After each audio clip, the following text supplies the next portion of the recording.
साथियों, आज हम सभी लोग डिस्कस करेंगे डिजिटल अरेस्ट के बारे में।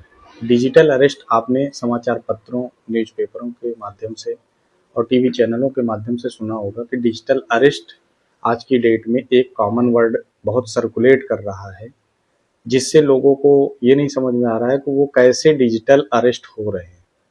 लेकिन यह एक ऐसा टर्म है जिससे आप समझ सकते हैं कि डिजिटल और अरेस्ट दो चीज के वर्ड से। डिजिटल क्या होता है? डिजिटल का मतलब ये होता है कि कभी भी हम ऐसा कोई भी कार्य अरेस्टिंग का करें। अरेस्टिंग मतलब किसी को डिटेन करना, किसी चीज में बांध लेना या किसी लॉ को इन्फोर्स करके उसको अपने कब्जे में रखना, that is called arresting. And that if that is done by digitally then it is called digital arrest. अब डिजिटली कैसे होता है? डिजिटली चैनल के माध्यम से हो सकता है, कम्युनिकेशन के, जैसे व्हाट्सएप है, फोन कॉल्स है या वीडियो कॉल्स है या कोई भी सोशल साइट के थ्रू कॉल आपको की जा रही है। तो मतलब जब कोई ऑफिसर, चाहे वो जिसके पास अरेस्टिंग की पावर है, ईडी है, सीबीआई है, पुलिस है या कोई अन्य एजेंसियां, एटीएस है या कोई अन्य नाम लेकर के कोई व्यक्ति जब इस तरह की एजेंसियों का बहाना करके कि मैं फला एजेंसी का अधिकारी बोल रहा हूँ या फला एजेंसी से मैं बोल रहा हूँ और आपने इस तरह का अपराध किया है, जैसे आपके मोबाइल नंबर से गलत सूचनाएं प्रसारित हुई, आपके मोबाइल नंबर से गलत मैसेज सेंड हुए हैं, आपके मोबाइल नंबर गलत क्राइम में इन्वॉल्व हुआ है, तस्करी में या किसी अन्य चीज में, तो ये कह देना या आपके द्वारा यह कृत्य किया गया है, आप किसी घटना में शामिल हैं, आपके ऊपर एलिगेशन लगाया जाए। मतलब ऐसा एलिगेशन किसी सरकारी एजेंसी द्वारा दिखा करके लगाया जाए कि जो सरकारी एजेंसी किसी भी व्यक्ति को अरेस्ट कर रही है, डिटेन कर रही है, उस पर आरोप लगा रही है, उस पर भय दिखा रही है केस का, उसको जेल जाने का भय दिखा रही है, तो ऐसी एजेंसियों द्वारा जब यह कृत्य किसी व्यक्ति के साथ किसी कम्युनिकेशन चैनल के माध्यम से किया जाता है तो वह डिजिटल अरेस्ट के रूप में जाना जाता है। इसमें सबसे पहले आपको ये भी बता दूं कि ऐसी कोई अरेस्टिंग इस दुनिया में एग्जिस्ट नहीं करती। यह सिर्फ टर्मिनोलॉजी यूज की गई है क्योंकि यह माध्यम क्या है, कम्युनिकेशन चैनल का, किसी साइबर फ्रॉड व्यक्ति के द्वारा इस तरह के टर्म का उपयोग करके किसी एक इंसान को, जो जनता है, आम जनता है, किसी पीड़ित को अपने झांसे में फंसाना और उसको भय दिखा करके उससे उत्पीड़न करना। इसलिए इस टर्म को बोला गया है डिजिटल अरेस्ट, और ये साइबर फ्रॉडियों द्वारा किया जाता है, ना कि किसी सरकारी एजेंसी द्वारा। तो सबसे पहले तो आप ये समझ लें कि डिजिटल अरेस्ट नाम की कोई चीज होती नहीं है। यह सिर्फ चूंकि साइबर फ्रॉडियों द्वारा प्रैक्टिस में लाया गया इस तरह का कार्य, इस वजह से इसको डिजिटल टर्म नाम देते हुए साइबर फ्रॉड से अलर्ट रहने के लिए बोला गया सभी को। इसीलिए न्यूज़पेपर्स और टीवी चैनलों के में आपने डिजिटल अरेस्ट नाम के शब्द को सुना होगा। सेकंड चीज, डिजिटल अरेस्ट जब इस तरह की कोई चीज आती है तो हमें कैसे बचना है, कैसे करना है। सबसे ये लोग इतने शातिर होते हैं कि ट्रू कॉलर पे भी अपना नाम ऐसा लिखेंगे, इंस्पेक्टर फला, इंस्पेक्टर फला, और यूट्यूब पे ऐसे दिखाएंगे क्राइम ब्रांच।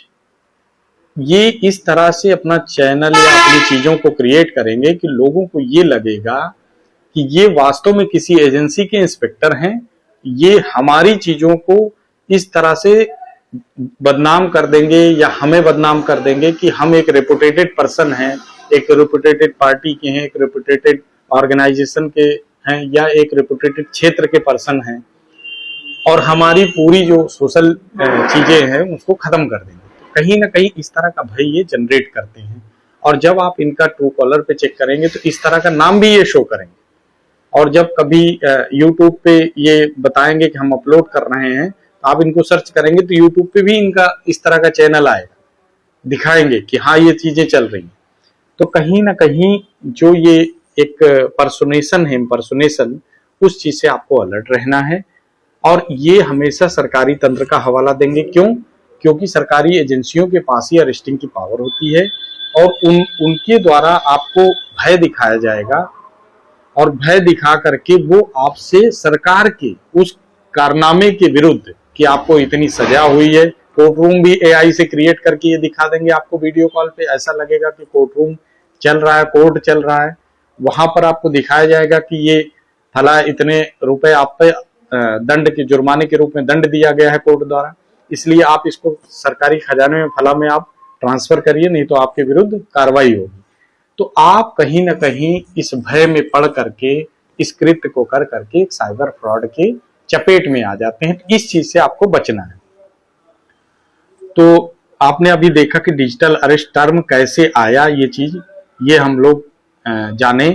और दूसरा, उसके आगे हम चलते हैं कि ये डिजिटल अरेस्ट किस माध्यम से किया जाता है। ये फोन के, ईमेल के, व्हाट्सएप के या अदर लिंक्स भेज के या सोशल साइट्स के माध्यम से, फेसबुक है, इंस्टाग्राम है, किसी की भी माध्यम से ये डिजिटली आपको कनेक्ट कर सकते हैं। ये चीज हमने जाना। आपके मोबाइल नंबर को कई बार ये लोग होते हैं कि हम टेलीकॉम कंपनी से, डीओटी गवर्नमेंट के टेलीकॉम कंपनी से बोल रहे हैं और आपका मोबाइल इस तरह से दुरुपयोग में पाया गया है, आप किसी को इस बारे में नहीं बताएंगे, आपके खिलाफ ये चीजें जारी होगी। अगर आपको ये बचना है इस केस से, तो आप फला अकाउंट में गवर्नमेंट के इस चीज को ट्रांसफर करिए, जिससे कि आपको इस केस से मुक्ति मिल सके। तो इस तरह से ये भय दिखा करके आपसे साइबर फ्रॉड का एहसास जताएंगे, करेंगे।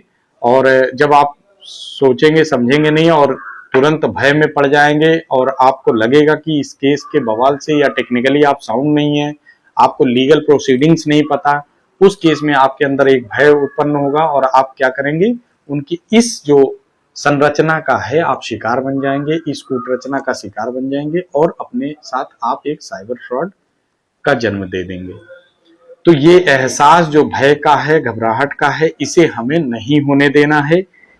और कभी भी कोई भी गवर्नमेंट एजेंसी आपसे ओटीपी नहीं पूछती।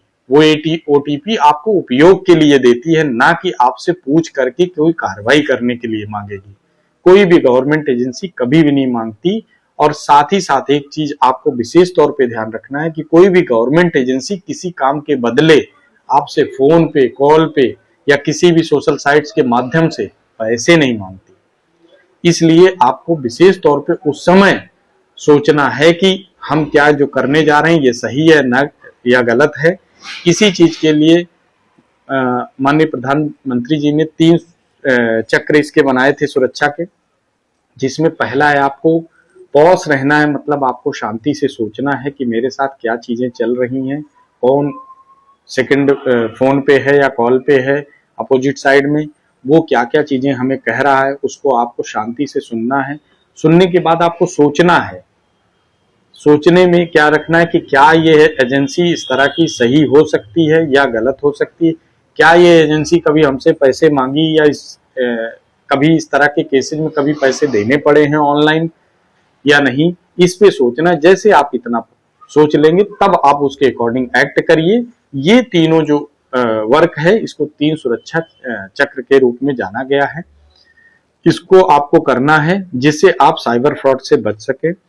एक चीज विशेष तौर पे आपको बतानी है कि अगर आप कभी फिर भी साइबर फ्रॉड के शिकार हो जाते हैं तो आपको 1930 पर तत्काल सूचना देनी है, जिससे कि आपके साथ जो भी फ्रॉड हुआ है उसमें जितना भी कोशिश हो सके, जो हमारी गवर्नमेंट एजेंसीज इस पर काम कर रही हैं साइबर फ्रॉड से आप लोगों को बचाने के लिए, वो तत्काल उसको सुरक्षित कर सके, उस धन को सुरक्षित कर सके और आपका धन आपको वापस लौटा सके।